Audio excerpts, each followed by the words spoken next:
దేవుని యొక్క వాక్యాన్ని కొన్ని నిమిషాలు మనం ధ్యానిద్దాం.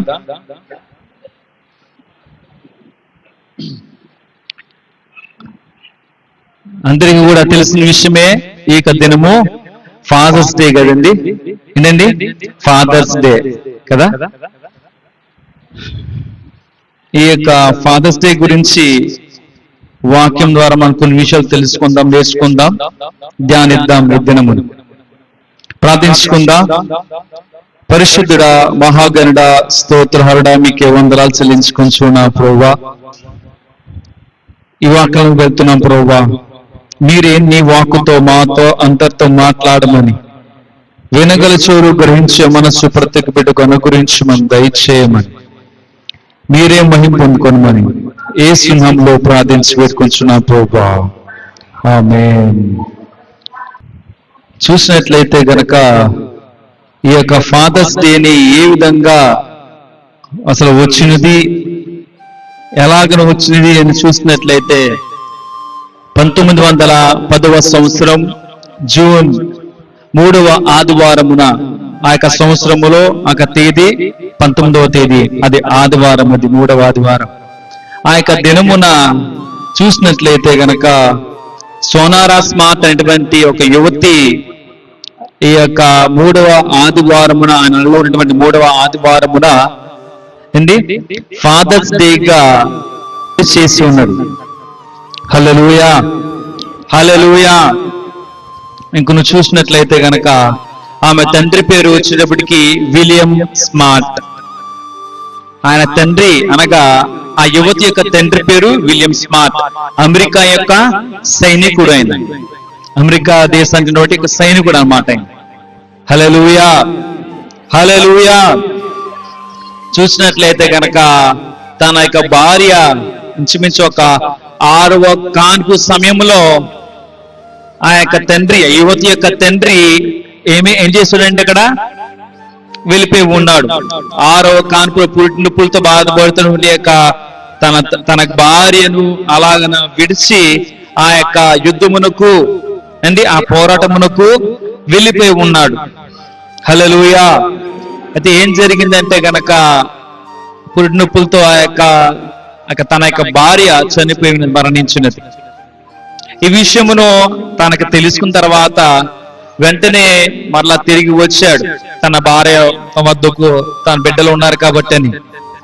ఆ యొక్క చిన్న బిడ్డతో పాటుగా ఉన్నటువంటి మిగిలిన తన బిడ్డలందరినీ కూడా మరొక వివాహం చేసుకొనకుండగా వారిని కన్న తల్లి వల్లే ప్రేమించి అలాగన పెంచాడు, చూశాడు అంట.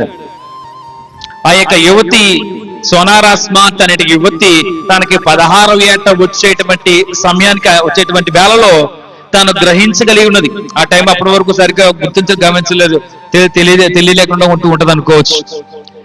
గ్రహించి తన తండ్రి ఎంత ప్రేమ కనబడుస్తున్నాడు, చూపిస్తున్నాడు, ఎంత శ్రమ పడుతున్నాడు, ఎంత కష్టపడుతున్నాడు, ఎంతలాగా ఏ విధంగా వాళ్ళని అందరినీ కూడా అనగా తన యొక్క బిడ్డలను ఏ విధంగా పెంచుతున్నాడు, పోషిస్తూ ఉన్నాడు, అవన్నీ కూడా గ్రహించినది. అంటే తన త్యాగాన్ని, తన తండ్రి యొక్క త్యాగాన్ని కూడా తను గమనించగలిగినది, గుర్తించగలిగినది ఆ సమయం వచ్చేటప్పటికి. అందుకనే ఫాదర్స్ డేగా చేసినది ఆ యువతి. హల్లెలూయా, హల్లెలూయా.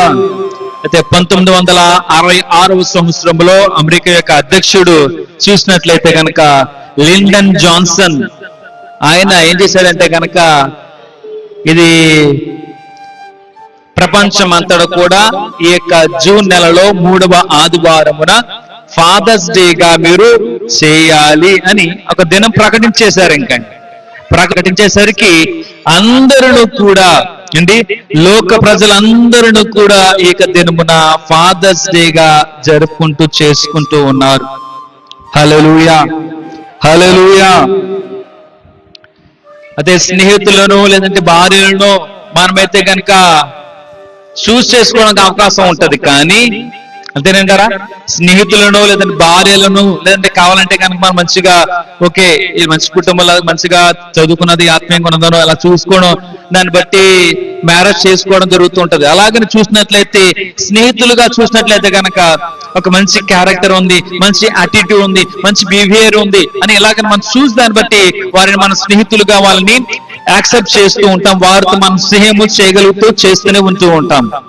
అయితే చూసినట్లయితే నీ యొక్క ఇరుగు పొరుగు వారిని చూసి ఈయన తండ్రి అయితే బాగుండేమో, ఈయన తండ్రి అని అనుకోవడం అనేది అవదు, కాని పని, కష్టం. అది ఎవరి చేతుల్లో ఉన్నది? దేవుని చేతుల్లో ఉన్నది. దేవుడే అలాగిన నిర్ణయిస్తారు, ఏర్పాటు చేస్తూ ఉంటారు. హల్లెలూయా, హల్లెలూయా. కేవలము దేవునికి అటువంటి హక్కు ఉన్నది. కొంతమంది అనుకుంటూ ఉంటారు, మీకు ఇరుగు పొరుగు చూసి కొంతమందిని నేను వారింట్లో పుడితే బాగుండు అంతేనంటారా? ఏ సీఎం ఇంట్లో కొడుకు పుట్టిన బాగుండేమో, అదే ఏ పిఎం గారి ఇంట్లో వారి కొడుకు పుడితే బాగుండేమో, నాకు తండ్రి అయితే బాగుండేమో అంటే ఏంటంటే, లేకపోతే కనుక ఏక ప్రెసిడెంట్ వారి కుటుంబంలో పుడితే బాగుండేమో, వారి కుమారుడితే బాగుండేమో, నాకు తండ్రి అయితే బాగుండేమో అని అనుకోవచ్చు, అనుకుంటూనే ఉన్నారు కొంతమంది కూడా. హల్లెలూయా, హల్లెలూయా. చూస్తే బాగా చూసుకుంటున్నారు, అన్ని కూడా ఇస్తున్నారు, పెడుతున్నారే, ఏది కావాల్సిన కొంటున్నారే, బండైనా కారు అయినా ఇస్తూనే పెడుతూనే ఉన్నారు, ఏదైనా సరే మంచిగా చూసుకుంటూ ఉన్నారే వారి బిడ్డల్ని. నేను వారి కుమారుడికి పుడితే బాగుండు, స్వయంగా ఈ మాట డైరెక్ట్ గా పేరెంట్స్ తో చెప్తూ ఉంటారు కూడా బిడ్డలు కూడా. హల్లెలూయా, హల్లెలూయా. ఇది మనకు మనం చేసుకునేది కాదు, మనకు మనం తెచ్చిపెట్టుకునేది కాదు, ఇది జరగనిది కానిది. ఇది కేవలము దేవునికే సాధ్యం, ఏదైనా సరే చేయడానికి చేయగలడు కూడాను. హల్లెలూయా, హల్లెలూయా. ఏ తండ్రిని, ఏ వ్యక్తిని నీవు తండ్రిగా నీకు ఇవ్వాలో, ఎవరిని నీకు కుమారుడిగా లేదా కుమార్తెలుగా ఇవ్వాలో ఇలాగన తండ్రి ఒక్కరే చేయగలుగుతూ ఉంటారు. నిన్ను కనిన తండ్రికి ఒక్కరికే ఎటువంటి అవకాశము, అధికారము ఉంటూ ఉన్నది. హల్లెలూయా. అడవికి ఏముంటదని చెప్పండి? అడవికి ఒకరు ఉంటారు కదా, అడవికి ఎవరుంటారు? అడవికి ఫారెస్ట్, అడవికి రాజు ఉంటాడా? రాజు కదండి. ఆ రాజు పేరు సింహరాజా, సింహం కదా, లయన్ కదండి. అడవికి ఎలాగైతే కనుక రాజు ఉంటున్నాడో ప్రతి కుటుంబానికి కూడా రాజు ఉంటున్నారు. ఆయనే తండ్రి. హల్లెలూయా, హల్లెలూయా. చూసినట్లయితే గనక మరి మనకి తండ్రులు ఎంతమంది ఉన్నారండి అంటే గనక, ఆత్మీయంగా మనం తీసుకున్నట్లయితే గనక మరి మీకు ఎంతమంది తండ్రులు అంటే గనక, ఆత్మీయంగా చూసినట్లయితే ఎంతమంది? ఒక్కలేని మాట నాకు వినబడుతుంది చెప్తున్నారు, నాకు విన్నాను, ఓకే వినబడింది. మీకు ఇక్కడ నుంచి ఏమైనా ఆన్సర్ వస్తుందా? ఎంతమంది తండ్రులు మరి మీకు ఆత్మీయంగా చూసినట్లయితే కనుక? అంటే మీకు ఎంతమంది తండ్రులమ్మా అంటే ఒక్కడే తండ్రా? మరి ఆయన పేరేంటి? ఆయన ఎవరండి? పరలోకపు తండ్రి, అంతేనంటారా? పరలోకపు తండ్రి ఆయనే నజరేయుడైన యేసు క్రీస్తు ప్రభువారు. ఓకే, మనకి ఎంతమంది తండ్రులు ఉంటున్నారంటే కనుక 3 తండ్రులు ఉంటున్నారు. ఒకటి మహాత్మ్యంగా చూసినట్లయితే కనుక పరలోకపు తండ్రి యేసుక్రీస్తు ప్రభువారు. రెండవదిగా చూసినట్లయితే కనుక భౌతిక తండ్రి, అందుకే శారీరకంగా మన తండ్రి అనేవారు ఉంటున్నారు. మూడవదిగా చూసినట్లయితే కనుక మనకి ఆత్మీయంగా తండ్రి ఉంటున్నారు. ఆత్మీయ తండ్రి ఉన్నారంటారా? ఉంటారంటారా? ఉంటారు కదా, ఉంటారా? ఆత్మీయ తండ్రి ఎవరండి వీళ్ళు? ఎవరైతే గనక మనలను ఆత్మీయంగా ఎదుగుదల ఇస్తున్నారో, మనల్ని అందరికీ ధైర్యపరుస్తూ ప్రోత్సహిస్తూ ఆత్మీయంగా ఎదిగింప చేయగలుగుతూ ఉన్నారు దేవునిలో, వాళ్ళు ఏమవుతూ ఉంటారు? మనకు ఆత్మీయ తండ్రిగా అవడానికి అవకాశాలు ఉంటాయి. హల్లెలూయా, హల్లెలూయా. ఇక్కడ చూసినట్లయితే కనుక మీకు ఆత్మీయ తండ్రి ఎవరైతే కనుక నీవు ఎవరి చేతిలో గనక నువ్వు రక్షణ పొంది ఉంటున్నావో లేదా పొంది ఉన్నావో వారు నీకు ఆత్మీయ తండ్రి అవ్వడానికి అవకాశాలు ఉంటాయి. అంటే నీ యొక్క ఇష్టం చేతనే ఈ యొక్క సేవకు చూసినట్లయితే కనుక నాకు ఆత్మీయత కనబడుతూ ఉన్నది, ఎంతో మంచి జీవితం కలిగి ఉంటున్నారు, మంచి పరిచయం చేయగలుగుతూ ఉంటారు, మంచి సేవకుడు మంచి సేవ చేస్తున్నారు. కాబట్టి ఎన్ని చేతుల్లో నేను బాప్తీసం తీసుకోవాలి, బాప్తీసం పొందుకోవాలి, రక్షణ నేను పొందుకోవాలి అటువంటి ఆలోచన ఆశ మనకి కలుగుతూ ఉంటది. ఆ సమయమున ఆ సేవకుల చేతులు మనం అందరం కూడా బాప్తీసము తీసుకుంటాం, పొందుకుంటాం. అప్పుడు ఏమవుతూ ఉంటది, ఆయన మనకి ఆత్మీయ తండ్రి అవుతారు. అర్థమైందండి? హల్లెలూయా, హల్లెలూయా. చూసినట్లయితే గనక మరి కుటుంబంలో చూసినట్లయితే తండ్రి యొక్క పాత్ర ఎంతో ప్రాముఖ్యమైనది. తండ్రి యొక్క పాత్ర ఎంతో ప్రాముఖ్యమైనది. ఆత్మీయంగా చూసినట్లయితే గనక ఈ తండ్రి యొక్క పాత్ర ఎంతవరకు ఎలాగైన ప్రాముఖ్యమైనదో జస్ట్ 3 పాయింట్ల పైపని చెప్పి నేను లోతుగా వెళ్ళడానికి వెళ్తాను. ఇంకా మొదటిగా చూసినట్లయితే గనక ప్రొటెక్టర్. మొదటిగా చూసినట్లయితే గనక ప్రొటెక్టర్ అంటే రక్షకుడు. ఏంది? రక్షకుడు. మొదటిగా ద్వితీయోపదేశ కాండ 1వ అధ్యాయము 29వ వచనము ఒకసారి. ద్వితీయోపదేశ కాండము 1వ అధ్యాయము 29వ వచనం.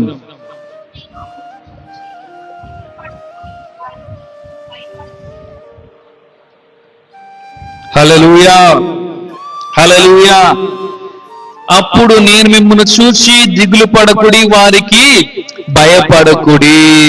రక్షకుడు, రక్షకుడు, ప్రొటెక్టర్. రెండవదిగా చూసినట్లయితే గనక లీడర్. లీడర్ ఒక మంచి నాయకుడు కదండి. నాయకుడు, లీడర్ అంటే దానికి అర్థం ఏంటండి? నాయకుడు. హల్లెలూయా. అక్కడ ఇశ్రాయేలు ప్రజలందరికీ అక్కడ దేవుడు ఒక నాయకునిగా ఒకరిని ఏర్పాటు చేసి ఉన్నారు కదండి. నాయకుడు మీకు జ్ఞాపం చేయాలి కదా అని చెప్తున్నాను. ఆ నాయకుని యొక్క మాటను ఖచ్చితంగా ప్రతి ఒక్కరు కూడా వినాల్సినదే. చూసినట్లయితే యెహోషువ గ్రంథం 24వ అధ్యాయం 13వ వచనం. ఇలాగ మనకి హానోకు గారు కనబడుతూ ఉన్నారు, యెహోషువ కనబడుతూనే ఉంటున్నారు కూడా. వారు ఇశ్రాయేలు ప్రజలను అందరినీ మంచిగా పాలించినటువంటి వారుగా, రాజులుగా, అధిపతులుగా మనకు కనబడుతూ ఉంటున్నారు కూడా. యెహోషువ గ్రంథం 24వ అధ్యాయం 13వ వచనం. 24:13.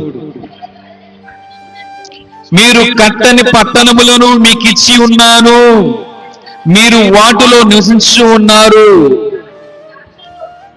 మీరు నాటని ద్రాక్ష తోటల పండ్లను, ఒలివ తోటల పండ్లను తినుచు ఉన్నారు. హల్లెలూయా.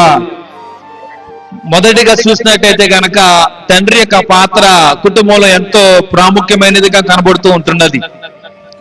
ఆ పాత్ర ఎలాగుంటున్నాయి, ఎటువంటివి ఆ పాత్రలు అంటే గనక మొదటిగా ప్రొటెక్టర్, రెండవదిగా లీడర్, చివరిగా మూడవదిగా చూసినట్లయితే గనక ప్రొవైడర్. ప్రొవైడర్ అంటే కాపాడువాడు. ద్వితీయోపదేశ కాండము 6వ అధ్యాయము 9వ వచనం.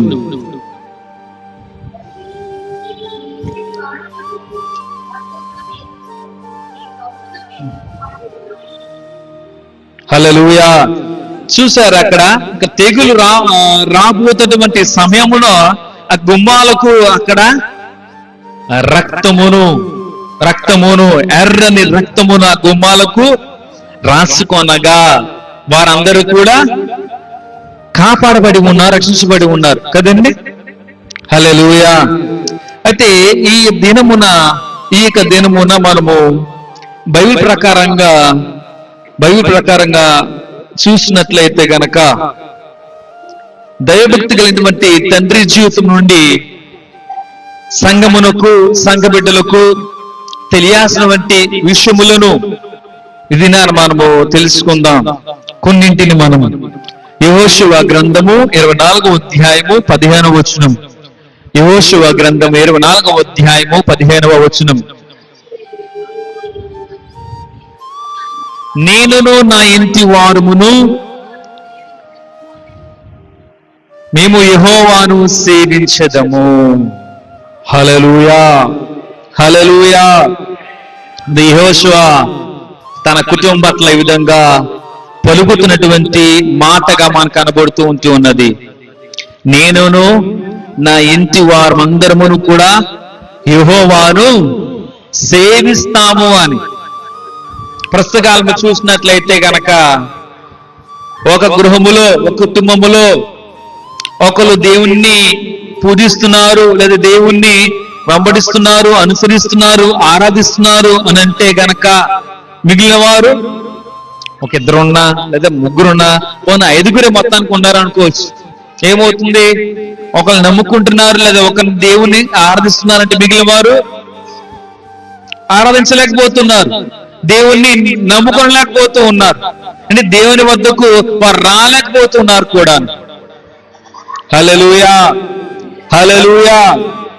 చూసినట్లయితే గనక ఇక్కడ యెహోషువ తాను ఒక్కడే ఇక్కడ దేవుణ్ణి నమ్ముకోవడము, ఆరాధించడము, పూజించడం అనేది కాకుండా నేనును నా కుటుంబమంతా కూడా దేవునిని సేవిస్తాము, ఆరాధిస్తాం, పూజిస్తాం, వెంబడిస్తాము అని ఈ విధంగా యెహోషువ భక్తుడు తన కుటుంబం పట్ల కూడా ఆ విధంగా చెప్పగలుగుతూ ఉంటున్నాడు.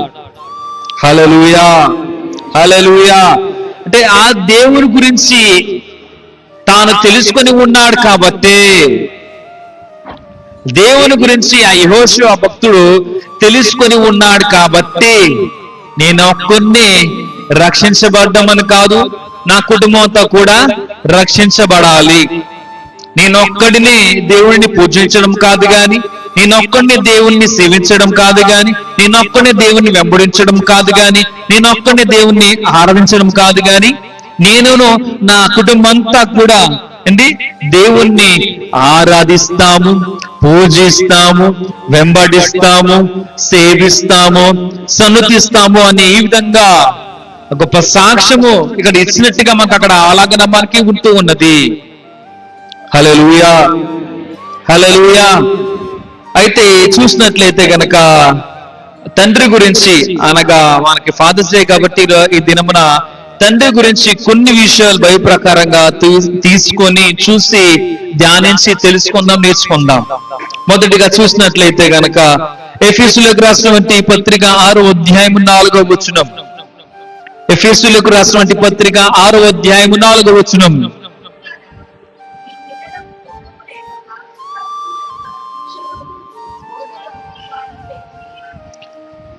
ప్రభు యొక్క శిక్షలోను బోధలోను వారిని పెంచుడి. ఎందుకంటే ఇక సమయం కాబట్టి మీ పిల్లలకు కోపము రేప కానిటువంటి పదము మనం చెప్పుకోవడం, ధ్యానించుకోవడం కంటే, ఎందుకంటే ప్రస్తుత కాలంలో సమాజంలో బిడ్డలందరూ కూడా, చిన్నపిల్లలందరూ కూడా చూసినట్లయితే చాలా జ్ఞానం కలిగి ఉంటున్నారు కాబట్టి, అంటే కొన్ని విషయాలు మనం కొంచెం అవి పక్కన పెడితే పక్కన ఉంచితే బెటర్ అనిపిస్తుంది. అందుకని ఆ విషయాలు చదవలేదు, చదవగా నేను చెప్పలేదు ఆ విషయాన్ని. కానీ చెప్పాలంటే కనుక మనం ఆ విషయం కూడా మనం తెలుసుకోవాలి. మీకు బిడ్డలకు కోపం రేపకూడదు. కొంతమంది ఉన్నారంటే కనుక ఒక మాట చెప్పారంటే కనుక పదే పదే వారికి ఇరిటేషన్ వచ్చి, చిన్నపిల్లలకి ఇరిటేషన్ వచ్చి కోపం వచ్చేసి బీపీ అతనికి చూడండి, పెద్దవాళ్ళకి కోపం వచ్చేస్తే కనుక ఎలాగైతే చూడు కొట్లాడుతా బీపీ అప్పుడు ఒక రకం ఫ్రస్ట్రేషన్ అయిపోతుంది, ఒక రకం ఉంటది. అలాగనా చిన్నపిల్లలు చూపెడుతున్నారు, పెద్దలు చూపుతున్నారు, నాకు అర్థం ఎలాగన్నారు, బీపీ పెరిగిపోతున్నారు. అలాగా చిన్నపిల్లలకి అనగా నీ బిడ్డలకి ఆ విధంగా నీ బిడ్డ అలా ఉండకూడదు, అలా చేయకూడదు. ఏమవుతుంటది, ఒకవేళ ఆకే బీపీలు తేడా అయిపోయినా మళ్ళీ మనం బాధపడి సఫర్ అవ్వాలి. హల్లెలూయా, హల్లెలూయా. చూసినట్లయితే గనక ఇక ముఖ్యమైన విషయం చూసినట్లయితే గనక తండ్రి కుటుంబానికి ఏ విధంగా ఉండాలంటే గనక ఆత్మీయ నాయకుడుగా ఉండాలి. తండ్రి కుటుంబమునకు ఆత్మీయ నాయకుడుగా ఉండాలి. ఎలాగంటే గనక దేవుని యొక్క శిక్షలోను బోధలోను వారిని పెంచాలి. దేవుని యొక్క శిక్షలో, దేవుని యొక్క బోధలో నీ యొక్క బిడ్డలను పెంచాలి. ఇప్పుడు ఉదాహరణకు మీ యొక్క బిడ్డలకు ఏదైనా సరే ఒక విషయము చెబుతున్నామా అనే ప్రశ్న వేసుకుంటే దేవుని గురించి మాత్రం చెప్తున్నాను, నేను చెప్పే మాటలు ఏయో కాదు. కానీ కష్టకాలంలో దేవుని గురించి కాకుండా లోకంలో ఉన్న వాటి లేదా లోకంలో ఉన్న విషయాలన్నీ కూడా బిడ్డలతో పంచుకుంటూ చెప్పుకుంటూనే ఉంటూ ఉంటారు. రే ఉన్నాడు కదా, తెలుసు కదా ఆ అంకుల్, అది తెలుసు కదా, ఇలా చేసాడంటారా, అలా ఉన్నాడంట. ఇవన్నీ మనకు అవసరమా? మన పిల్లలు చెప్పుకోవడం ఇవన్నీ అవసరం అంటారా? ఈ లోక విషయాలన్నీ కూడా మనం చెప్పుకుంటూ ఉంటాం పిల్లలకి. ఏంటి ఆత్మీయంగా ఉన్నటువంటి విషయములను ఉన్నటువంటి మాటలను మన బిడ్డలకి ఏమైనా నేర్పించగలుగుతున్నామా? చెప్పమా కాదు, నేర్పించగలుగుతున్నామా? నేర్పించలేకపోతున్నట్లయితే పెద్దవాడుతుండగా దేవుణ్ణిలో సాగడానికి అవకాశం ఉంటాయా? సాగలుగుతూ ఉంటాడా? దేవుడు అనుగ్రహించేటువంటి యొక్క దీవెనలు లేదా ఆశీర్వాదాలను పొందుకోవడానికి అవకాశాలు ఉంటాయా? ఉండలేకపోతూ ఉంటాయి. మరి అందుకనే బాలుని అనవసరంతో ఉన్న వరకు నేర్పించాలి. ఎవరి బాధ్యత అది? పేరెంట్స్, వారి పెద్దలు కదా. ఇప్పుడు పేరెంట్స్ అదే కదా, మరి గ్రాండ్ పేరెంట్స్ కూడా వారికి దానికి రెస్పాన్సిబుల్ ఫీల్ అవుతూనే ఉండాలి. కేవలం వారి పేరెంట్స్ అనే కాదు అది విషయాన్ని చెప్పాలంటే కదండి. వారు వారు బాగా కోరుకునే వారైతే కనుక కోరుకుంటూనే ఉంటాం కదా మనం అందరం కూడా. సో చూసినట్లయితే తండ్రి కుటుంబానికి ఆత్మీయ నాయకుడుగా ఉంటున్నట్టుగా ఉండాలని చెప్తున్నాను. అంటే దేవుని యొక్క శిక్షలోను దేవుని యొక్క బోధలోను వారిని పెంచాలి. హల్లెలూయా, హల్లెలూయా. ఇక్కడ చూసినట్లయితే యెహోషువ ఇక్కడ 24వ అధ్యాయం 15 వచనం కనబడుతూ ఉంటున్నది. తన ఇంటి వారిని దేవుని సేవలో అక్కడ నడిపించాడు యెహోషువ భక్తుడు. అయితే మన పిల్లలకు మరి మనం మాట చెప్తున్నామంటే కనుక ఏ మాటలు చెబుతున్నాము, ఏమి నేర్పిస్తున్నాము? ఏంటి మన పిల్లలకు మన బిడ్డలకు ఏమి నేర్పిస్తున్నాము, ఏమి అక్కడ నేర్పించగలుగుతున్నాము, అలవాటు చేస్తున్నాము?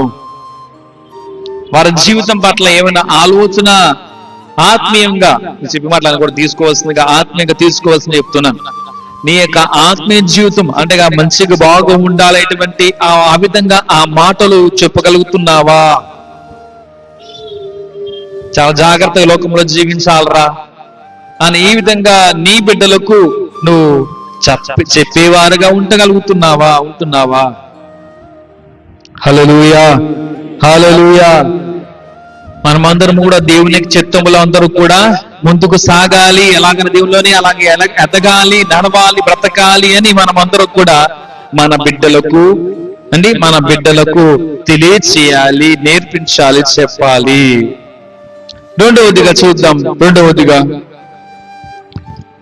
మొదటి దినవృత్తాంతముల గ్రంథం 4వ అధ్యాయము 10వ వచనం. మొదటి దినవృత్తాంతముల గ్రంథము 4వ అధ్యాయము 10వ వచనం.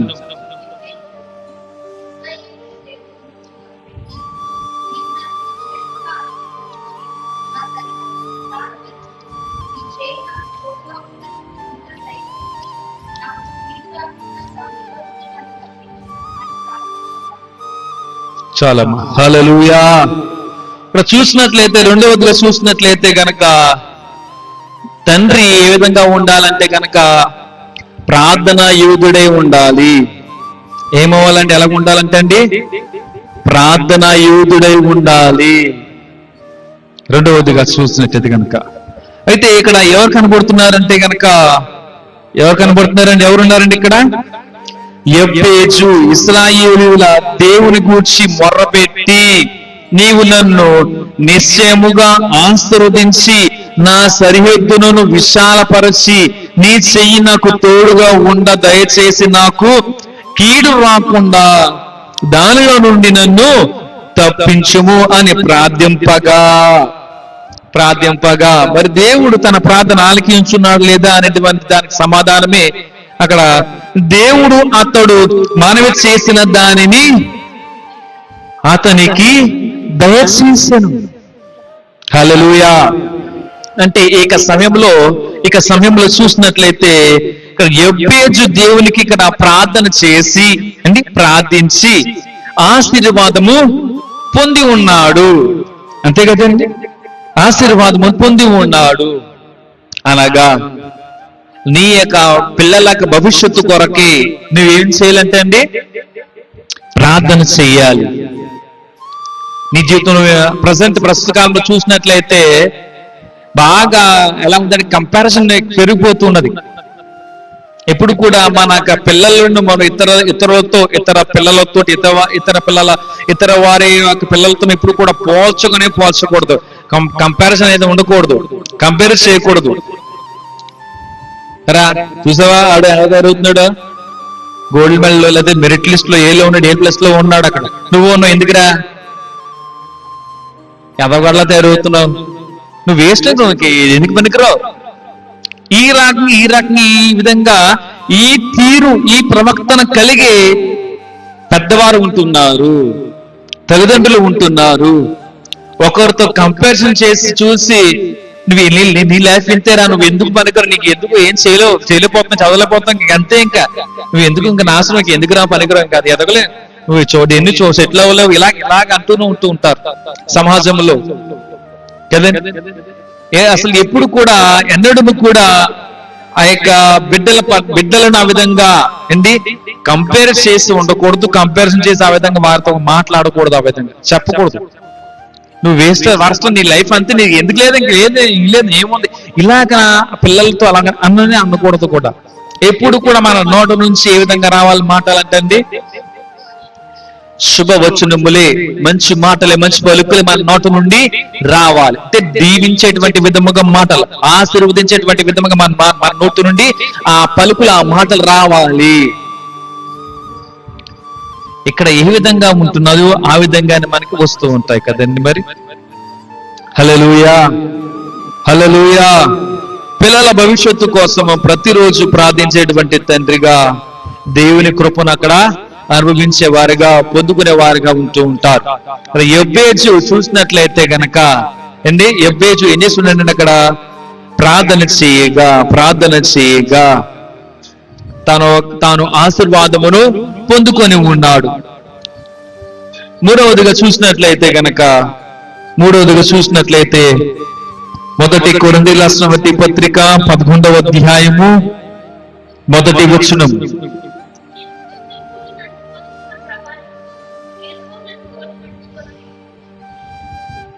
హల్లెలూయా. మూడవదిగా చూసినట్లయితే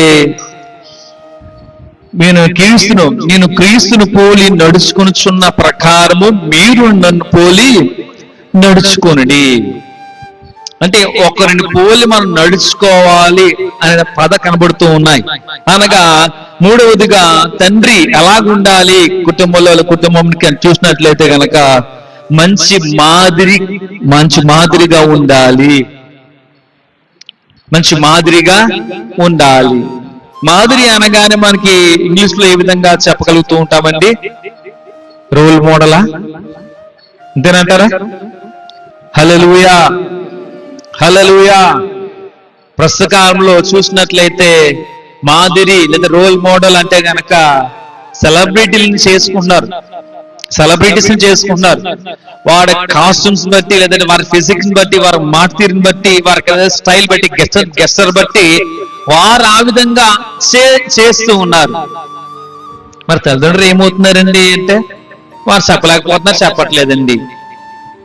దానికి అర్థం అంతే. మరి ఒకడు ఎలా అన్నాడు అనుకోండి, ఆ బిడ్డ అన్నాడంటే గనక రే చెయ్యి కర్ర ఎత్తి దండెత్తి కొంచెం ఒకటి దెబ్బలు కొట్టి గట్టిగా వార్నింగ్ ఎత్తే సెట్ అవడానికి అవకాశం ఉంటుంది. మనం చూసారు లేదా ఐ థింక్ ఇది థర్డ్ కోవిడ్ టైంలో లేదా కోవిడ్ అయిపోయిన తర్వాత, మరి కోవిడ్ అయిపోయింది అనుకుంటా, అప్పుడు కోవిడ్ అయిపోయిన తర్వాత ఏదో చూసి ఒక తల్లి యొక్క కుమారుడు ఏదో చూసి అలాగ చేస్తూ ఉన్నాడని తను తెలుసుకోనగా ఆ కుమారు కళ్ళలో కారం కొట్టేసి గత గ్రౌండ్ వేసింది అంత తల్లి. కారం కొట్టి తీసుక చూసారు కదా విషయం.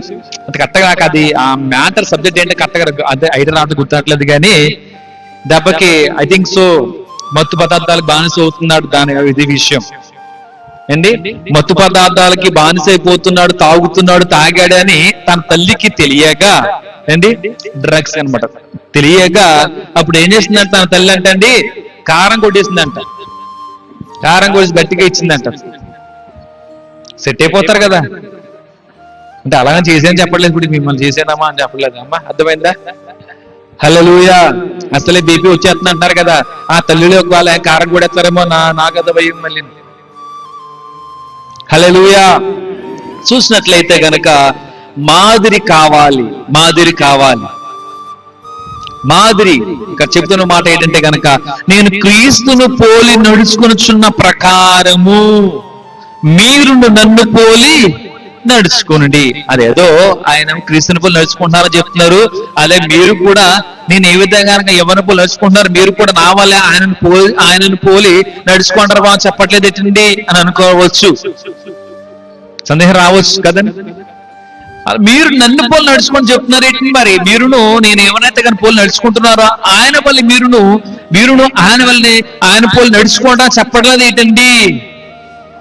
నేను ఏ విధంగా అయితే కనుక ఆయనను పోలి నడుచుకుంటున్నానో, అంటే ఆయన యేసుక్రీస్తు ప్రభువు వారు ఏ విధంగా జీవిస్తున్నారో అదే విధంగా నేను జీవిస్తున్నా. సేమ్ ఎగ్జాక్ట్ గా అలాగే ఉన్నాను. అంటే ప్రింటెడ్ కాపీ లేదంటారు కదా, అలాగా సేమ్ ప్రింట్ అని అంటారు కదా. నేను అలాగే ఉంటున్నాను, జీవిస్తున్నా, బతుకున్నాను. కాబట్టి మీరును నన్ను పోలి నడుచుకోండి రా బాబు అని చెప్తున్నారు.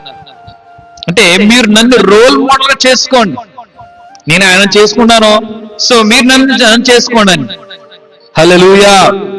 అంటే సేమ్ ఆయన ఏ విధంగా ఉంటున్నా నేను ఆ విధంగా సేమ్ అలాగే ఉంటున్నాను, బతుకుతున్నాను, జీవిస్తున్నాను. కాబట్టి మీరు నన్ను రోల్ మోడల్ చేసుకుని బతకని పర్వాలేదు. హల్లెలూయా, హల్లెలూయా. అక్కడ అపోస్తలుడైన పౌలు అక్కడ కనబడుతున్నాడు మనకి, విశ్వాసులకు ఆదర్శప్రాయుడిగా ఉన్నాడు. అంతలాగా ఎలా చెప్పగలుగుతున్నాడు? ఆనందించుడి, ప్రభునందు ఆనందించుడి అని అండి. తర్వాత నా మట్టుగతి బ్రతుకుత కిరిస్తే చావైతే లాభమేనని, ఇలాగా మరి ఏ విధంగా ఎలాగ చెప్పగలుగుతున్నాడు అంటే గనక, ఖచ్చితంగా ఇక్కడ అపోస్తలుడైన పౌలు భక్తుడు యేసుని పోలి నడుచుకునే బతుకుతూ ఉన్నాడు, జీవిస్తున్నాడు. కాబట్టినే మీరు నన్ను పోలి నడుచుకోండమ్మా అని చెప్తున్నాడు. హల్లెలూయా, హల్లెలూయా. ఏది ఏమైనా చూసినట్లయితే కనుక ఏక వాక్యమును మనం అన్వయించుకున్నట్లయితే కనుక చూసినట్లయితే మన మాటలు కాదు గాని మన క్రియలే కనబడుతూ ఉంటాయి. హల్లెలూయా. మన మాటల కంటే కూడా మన క్రియలే ఎంతో ప్రభావంగా మనకు కనబడుతూ ఉంటాయి, అవుతూనే ఉంటున్నాయి. కాబట్టి నీ యొక్క ప్రవర్తన, నీ యొక్క క్రియలు దేవుని పోలే ఉండాలి. ఎలా ఉండాలంటే అండి, దేవుని పోలే ఉండాలి. మాటలు కాదండోయ్. నీ మాటల కంటే క్రియలు బట్టి ఎంతో మంది మారడానికి లేదంటే మారగలడానికి కూడా అవకాశాలు ఉంటూ ఉంటాయి. హల్లెలూయా, హల్లెలూయా. నాలుగవదిగా చూద్దాం, సామెతల గ్రంథం 13వ అధ్యాయము 24వ వచనం. నాలుగవదిగా చూద్దాం, సామెతల గ్రంథము 13వ అధ్యాయము 24వ వచనం.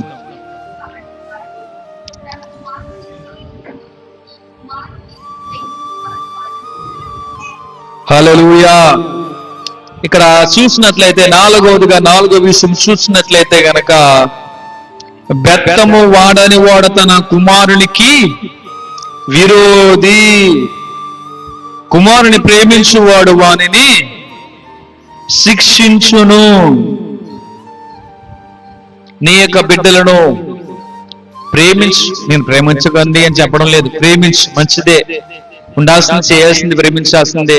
అయితే దాంతో పాటుగా ఒక సమయంలో వారు ఏమైనా సరే ఒక తప్పు చేస్తున్నారంటే గనక వారిని మనం ఏం చేయాలంటే అండి, బెత్తం ఉపయోగించి వారిని మనము భయం చెప్తూ ఏదో ఒకటి దెబ్బలు తగిలించాలి. హల్లెలూయా. కర్ర చూపించకపోతే, బెత్తము చూపించకపోతే భయం అనేది వారికి రాదు, భయం అనేది వారికి తెలియదు. అందుకనే నేను ఇలాగ చిన్న స్టిక్ పెట్టుకుని కూర్చున్నాను. అక్కడ పిల్లలు కొంచెం పరిగెడతారేమో, ఇలాగా కొంచెం కేకలేస్తారేమోనని చిన్న స్టిక్ కూడా పెట్టుకుని కూర్చున్నాను, పిల్లలు కొంచెం భయం చెప్తాం కదా. హల్లెలూయా, హల్లెలూయా. ఇక్కడ దేవుడు తన పిల్లలను ఎప్పుడు కూడా ప్రేమతోనే శిక్షిస్తాడు. దేవుడు ఎప్పుడు కూడా తన పిల్లలను ఎప్పుడు కూడా ప్రేమతోనే, కోపంతో కాదండి. మనం అంటే చేస్తూ ఉంటాం, వాడు చేసిన దానికి కోపంతో. ఇప్పుడే చూస్తున్నాం కదా, అక్కడ ఆ కుమారుడు కొంచెం అల్లరి చేస్తున్నాడు కదా, కొంచెం అడి తిడుతున్నారు కదా అని ఒకటి వేసి వెళ్ళింది తల్లి. సైలెంట్ కూర్చున్నప్పుడు ఇలా సైలెంట్ ఇలా చూస్తున్నాడు, అలా చూసాడు, అలాగా వెళ్ళిపోయిందని అలా చూస్తున్నాడు ఆ కుమారుడు. కొట్టేసింది, వెళ్ళిపోయింది, సైలెంట్ గా అలాగా వెళ్ళిపోతుందని చూస్తున్నాడు. హల్లెలూయా, హల్లెలూయా. కానీ దేవుడైతే కనుక ఏం చేస్తాడంటే కనుక తన పిల్లలను ఎప్పుడు కూడా ప్రేమతోనే ప్రేమతోనే శిక్షిస్తాడు. హెబ్రీయులకు రాసినటువంటి పత్రిక 12వ అధ్యాయం 6వ వచనం. హెబ్రీయులకు రాసినటువంటి పత్రిక 12వ అధ్యాయము 6వ వచనము.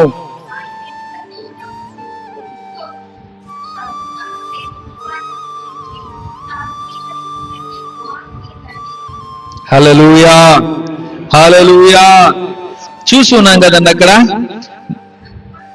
నా కుమారుడా ప్రభువు చేయు శిక్షను తృణీకరించకుము, ఆయన నిన్ను గద్దించినప్పుడు విసుకకుము. ప్రభువు తాను ప్రేమించు వారిని శిక్షించి తాను స్వీకరించు ప్రతి కుమారుని దండించును అని కుమారుడితో సంభాషించినట్లు మీతో సంభాషించు. ఆయన హెచ్చరికను మరచితిరి. హల్లెలూయా, హల్లెలూయా. ఎప్పుడు కూడా పిల్లలను ఎప్పుడు కూడా వాళ్ళకి దండించాలి, వాళ్ళకి కొంచెం భయం చెప్పాలి. భయం వారికి తెలియాలంటే గనక కోపంతో కాదు కానీ ప్రేమతోటి ఆ యొక్క భయమును వారికి తెలుసుకునే విధంగా మనం తెలియచేయాలి, చెప్పాలి. అంటే ఆ విధంగా ప్రేమతోటి ఆ పిల్లలకు లేదా ఆ బిడ్డలకు శిక్షించాలి. శిక్ష అనేది వారికి తెలియాలి, అప్పుడు కనబడుతుంది, చూపించాలి. హల్లెలూయా, హల్లెలూయా. సో 5వదిగా చూద్దాం, ద్వితీయోపదేశ కాండము 6వ అధ్యాయము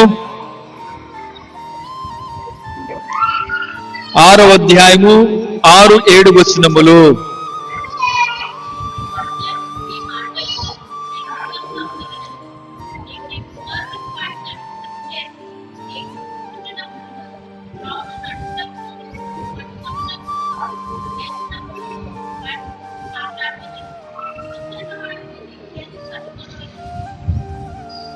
హల్లెలూయా, హల్లెలూయా.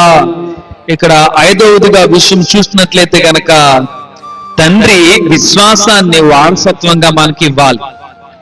తండ్రి విశ్వాసాన్ని వారసత్వంగా సమాజంలో చూసినట్లయితే కనుక మనం వారసత్వంగా ఏం చూస్తూ ఉంటామండి, ఈ బిడ్డ నాకు వారసుడు అని వారసత్వానికి అని వారు కలిగింది వారు సంపాదించింది వారికి ఇస్తూ ఉంటారు కదండి.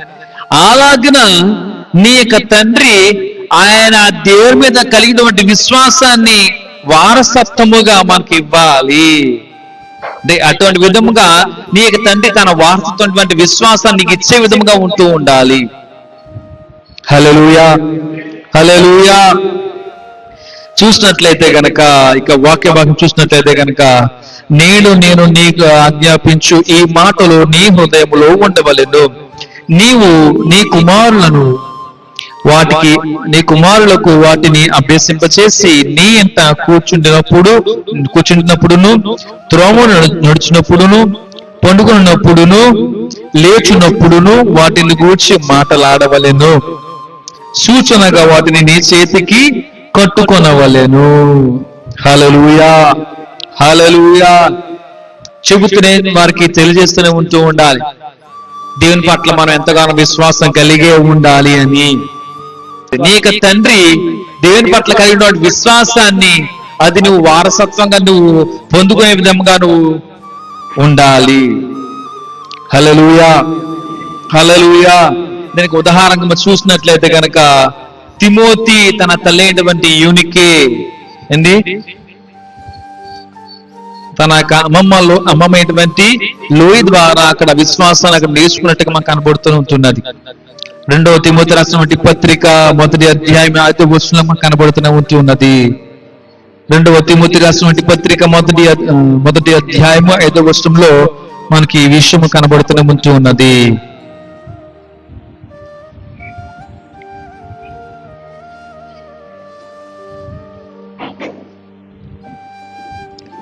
రెండవ తిమోతి రాసిన పత్రిక 1వ అధ్యాయం 5వ వచనంలో ఈ విధంగా మనకు తెలియజేయబడుతూ ఉంటుంది. నా ప్రార్థన యందు ఎడతెగక నిన్ను జ్ఞాపకం చేసుకొనుచు నీ కన్నీళ్లను తలుచుకొని నాకు సంపూర్ణ ఆనందము కలుగుటకై నిన్ను చూడవలనని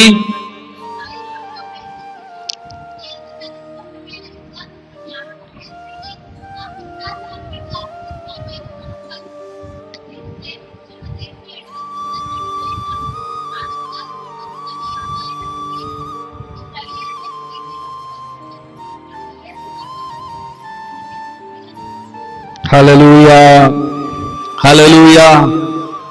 అనగా నీకు తండ్రి తనకు విశ్వాసాన్ని నీకు వారసత్వంగా ఇచ్చేవాడుగా ఉండాలి. హల్లెలూయా హల్లెలూయా. ఇక్కడ చూసినట్లయితే తిమోతి తన తల్లి అయినటువంటి యూనికే, తన అమ్మమ్మ అయినటువంటి లోయి ద్వారాగా విశ్వాసాన్ని నేర్చుకున్న వ్యక్తిగా కనబడుతూ ఉంటున్నది. హల్లెలూయా హల్లెలూయా. ఎంతగా దేవుల్లో ఉండగలుగుతూ ఉంటామో, ఎంతగా దేవుల్లో ఎదగలుగుతూ ఉంటామో అంతగా నీ బిడ్డలు కూడా ఎదిగేవారుగానే ఉండులాగా నువ్వు కోరుకుంటూ ఉండాలి. అటువంటి విధముగా నువ్వు ఆ విశ్వాసాన్ని వారికి ఆ విధంగా తెలియజేసే విధముగా నువ్వు ఉండాలి. వారికి ఇచ్చే విధంగా నువ్వు ఉంటూ ఉండాలి. హల్లెలూయా. అంటే పిల్లలకు దేవుని యొక్క వాక్యాన్ని నేర్పించడము, దేవుని పాటలు వారికి నేర్పించడము తండ్రి యొక్క బాధ్యతగా మనం అలాగ నేర్పిస్తున్నట్లయితే కనుక, బాధ్యతగా తీసుకున్నట్లయితే కనుక మనకి అది నేర్చుకోగలడానికి అవకాశాలు ఉంటూ ఉంటాయి. హల్లెలూయా హల్లెలూయా. చివరిగా ఒక విషయం తెలియజేస్తే నా యొక్క మాటలు నేను ఇంకా ముగిస్తాను. ఇంకా చాలా సమయం ఉంటూ ఉన్నది కూడా. ఇంకా హల్లెలూయా. చూసినట్లయితే మనకి తండ్రి గురించి మనకి ఎన్నో విషయాలు కనబడుతూనే ఉంటున్నాయి. తండ్రి గురించి చూసినట్టు మనకి ఎన్నో విషయాలు కనబడుతూనే ఉంటున్నాయి. చివరిగా నేను ఒక విషయం తెలియజేసిన నాకు మాటలు నేను ముగిస్తాను. ఇంకా 1 తిమోతి రాసిన పత్రిక 5వ అధ్యాయము 8వ వచనం.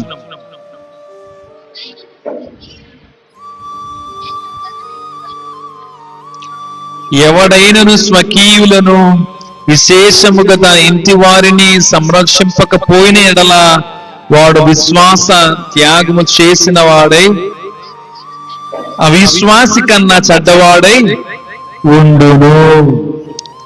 హల్లెలూయా హల్లెలూయా.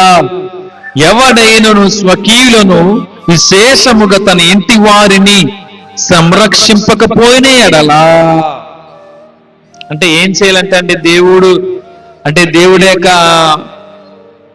చూసినట్లయితే గనక ఈ యొక్క తండ్రి తన కుటుంబాన్ని కూడా ఎప్పుడు కూడా సంరక్షించేవాడుగా అనగా కాపాడేవాడుగా ఇప్పుడు కూడా ఉండాలి. ఒకవేళ అలాగన తన కుటుంబాన్ని ఎప్పుడు కూడా కాపాడకుండా ఉంటున్నవాడైతే ఏమవుతుందంట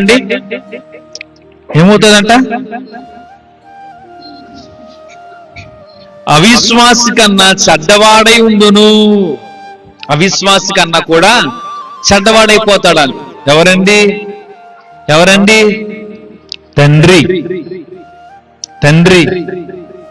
నీ యొక్క తండ్రి. హల్లెలూయా.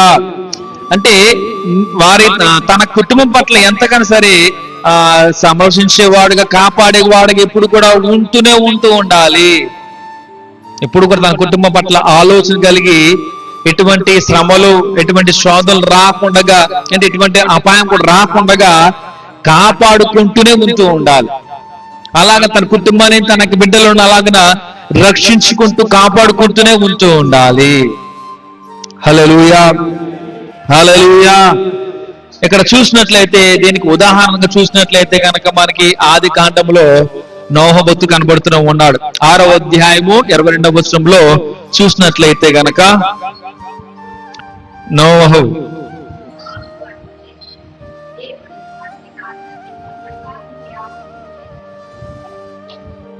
ఇక్కడ దేవుడు చెప్పిన విధముగా నోహు భక్తుడు చేసి ఉన్నట్టుగా మనకు అక్కడ కనబడుతూనే ఉంటున్నది. ఏం చేశాడంటారండి? ఏం చేశాడండి అని అంటే దేవుడు ఆ నోహు భక్తుడికి ఏం చెప్పాడంటే గనక ఒక ఓడ తయారు చేయమ్మా అని చెప్పారు. దేవుని మాట ప్రకారంగా నోవహు భక్తుడు ఓడను తయారు చేస్తూ ఉన్నాడు. సమస్తము దేవుని మాట ప్రకారంగానే ఆ ఓడను తయారు చేస్తూ ఉన్నాడు.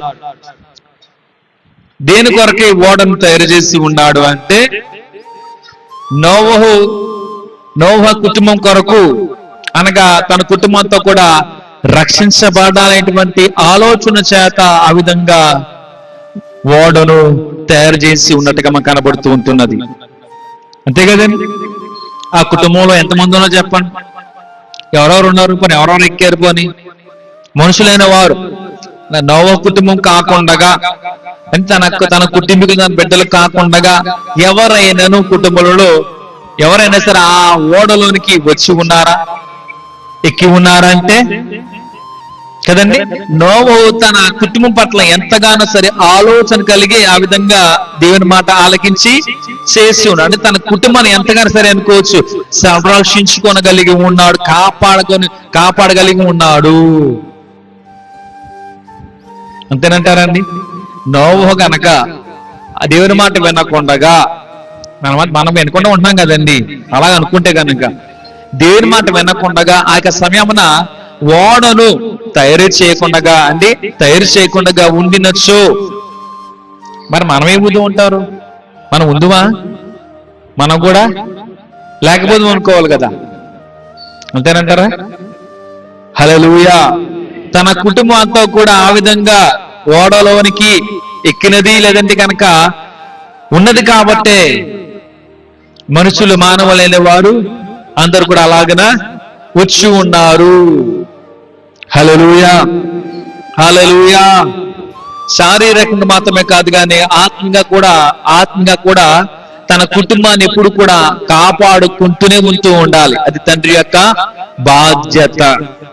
శారీరకంగా కాదు కానీ శారీరకంగాను కూడా అలాగనే ఆత్మీయంగా కూడా మనం ఎప్పుడు కూడా కాపాడుకుంటూనే ఉంటూ ఉండాలి.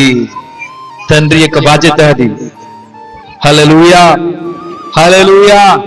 ఎప్పుడును నీకు తండ్రి దేవుని పట్ల ఎప్పుడు కూడా వినయం కలిగి, భక్తి కలిగి ఉంటున్నాడా లేదా అండి? ఎప్పుడు కూడా దేవుని మాటలు ఆలకించేవాడిగా ఉంటున్నాడా లేదా?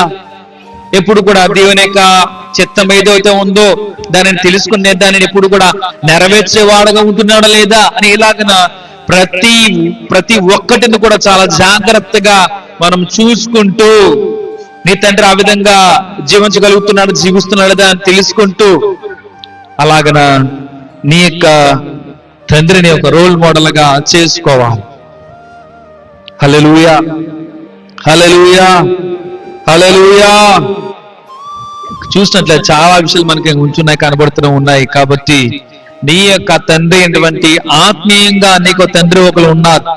శారీరకంగా ఉన్న తండ్రి కొరకు మనం ఇప్పటివరకు కొంచెం బైబిల్ ప్రకారంగా మనం తీసుకొని అవి అన్వయించుకుంటూ అలాగా ఉదాహరణ తీసుకుంటూ ధ్యానించి ఉన్నాం, నేర్చుకుని ఉన్నాం. అయితే నేను ఒక విషయాన్ని తెలియజేసి నాకు మాటలను ముగిస్తాను. ఆత్మీయంగా ఉన్నటువంటి అంటే పరలోకపు తండ్రి మనకు ఉన్నారు కదా. మనకి పరలోకపు తండ్రి అంటే ఆత్మీయంగా మీకు తండ్రి ఉన్నారు కాబట్టి, ఆయన సేవకుడుగా ఉన్నారు కాబట్టి ఆయనను కూడా చాలా జాగ్రత్తగా ఒకసారి మీరు చూచినట్లయితే, ఆయనను కూడా మీరు చాలా జాగ్రత్తగా చూచినట్లయితే ఆయనను మీరు రోల్ మోడల్ గా ఇన్స్పిరేషన్ తీసుకొని ఆత్మీయంగా దైవికంగా ఎదిగేవారుగా ఉండాలని నేను తెలుస్తుంటున్నాను. అలాగనే పరలోకపు తండ్రి చూసినట్లయితే గనక ఆయన నీ కొరకై ఎంతగానో త్యాగము చేసి ఉన్నాడు కదా. నీకు సేవకుడు, నీకు ఆత్మీయ తండ్రి ఉన్నారంటే గనక నీ కోసము ఎంతగానో ఆలోచన కలిగి, ఎంతగానో తపన పడుతూ, శ్రమ పడుతూ, కష్టపడుతూనే ఉంటున్నటువంటి అనేక ఆత్మీయ తండ్రి నీ కోసం, నీ కుటుంబం కోసం కన్నీరు కారుస్తూ, రోధిస్తూ అలాగన దేవుని పాదాల దగ్గర బ్రతిమలాడుతూనే ఉంటూ ఉంటాడు. నీకు ఆత్మీయ తండ్రి నీకు సేవకుడు, నీకు మేలు, నీకు మంచి, నీకు శ్రమమును కోరుకునే వాడుగా నీకు ఆత్మ తండ్రి ఉన్నాడు. ఇవన్నీ కూడా మనం అన్ని కూడా గమనించాలి. వారు అనగా నీకు ఆత్మ తండ్రి నీ సేవకుడు ఎంత శ్రమ పడుతున్నాడో ఎంతలాగా నా కొరకు, నా కుటుంబం కొరకు ఆలోచన కలిగి ఉండి ప్రార్థన చేస్తున్నాడో ఇవన్నీ కూడా మనం తెలుసుకోరా. ఇంకొకరు తెలుసుకోవాలి, గ్రహించాలి.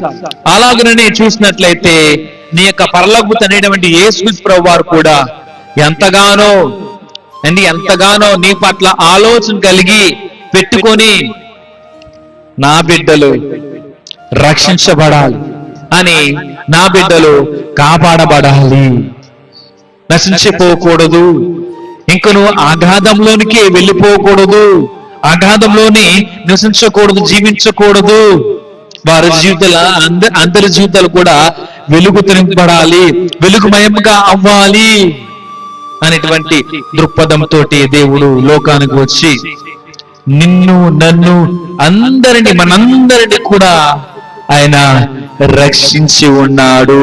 తన ప్రేమను మనకి పంచుతూనే ఉంటూ ఉన్నాడు. తన జీవించినటువంటి జీవిత కాలంలో చూపించగా పంచగా ఇంకొను పంచుతూనే ఉంటూ ఉన్నటువంటి గొప్ప దేవుడిగా, గొప్ప తండ్రిగా నీ యొక్క యేసుక్రీస్తు ప్రభువారు ఉన్నారు. ఆయన నీ కోసమే ఆయన త్యాగం చేస్తూ ఉన్నాడు, నీ కోసమే రక్తం కాచి ఉన్నాడు, నీ కోసమే తన ప్రాణాన్ని కూడా సిలువలో పెట్టి ఉన్నాడు. అటువంటి గొప్ప తండ్రిని, అటువంటి గొప్ప దేవుని నీవు కలిగి ఉన్నావు. ఆయన నీకు ఉన్నాడు. ఈ లోకములో నీకున్నటువంటి తల్లిదండ్రులు అనుకోవచ్చు, తండ్రులు అనుకోవచ్చు, వారిని పట్ల చూపించేటువంటి ప్రేమ కంటే కూడా అత్యధికముగా నిన్ను ప్రేమించేటువంటి నీ తండ్రి యేసుక్రీస్తు ప్రభువానే. హల్లెలూయా, హల్లెలూయా. సో ఈ విషయంలో ఈ మాటలు ఏ ఒక్కరు కూడా మర్చిపోకండి. దేవుడు ఎంతగానో మనల్ని ప్రేమిస్తున్నాడు అనే విషయాన్ని ప్రతి ఒక్కరు జ్ఞాపకం ఉంచుకొని, గుర్తించుకొని దేవుని పట్ల ఎంతగానో సరే మనము రుణస్థులమే. కాబట్టి మనం ఎప్పుడు కూడా దేవునికి కృతజ్ఞతలు చెల్లిస్తూనే ఉంటూ ఉండాలి అని జ్ఞాపకం ఉంచుకొని, గుర్తించుకొని అలాగే దేవుడు సాగాలని, దేవుడు ఎదగాలని నేను కోరుతూ ఈ మాటలు దేవుడు దీవించును గాక. ఆమేన్.